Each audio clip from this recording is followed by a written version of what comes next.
Regardez les prix derrière moi. Ils remontent et les 2 euros sont largement dépassés.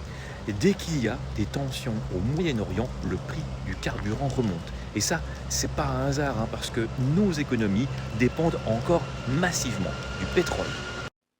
Et ce qu'on voit à la pompe commence aussi à se voir à l'électricité. Parce que le conflit au Moyen-Orient commence à faire monter un peu les prix de l'électricité en France. Et oui, même si notre électricité vient pour l'essentiel du nucléaire, le prix, lui, il est fixé par la dernière centrale appelée pour répondre à la demande, et il s'agit bien souvent d'une centrale à gaz. Donc, quand le gaz monte, l'électricité suit le mouvement. Alors, il faut quand même nuancer un tout petit peu ce que je vous dis. Cette hausse, elle se voit quand même surtout le matin et le soir, quand la demande est au plus haut. Et ce n'est pas un hasard si la ministre allemande de l'énergie et de l'économie a proposé d'assouplir les objectifs climatiques européens.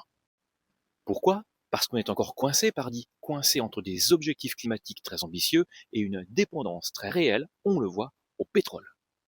Alors je ne vais pas revenir sur les enjeux climatiques de la nécessité de décarboner notre énergie, vous avez déjà tous entendu ça. Oublions donc le climat un instant et faisons comme si le réchauffement n'existait pas. Et posons-nous une question très simple. Est-ce qu'on aurait quand même intérêt à réduire notre dépendance aux énergies fossiles?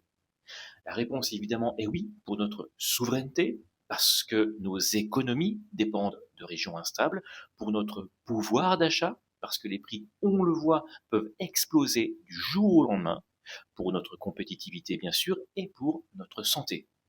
Limiter notre dépendance au pétrole, ce n'est plus une option, c'est une nécessité.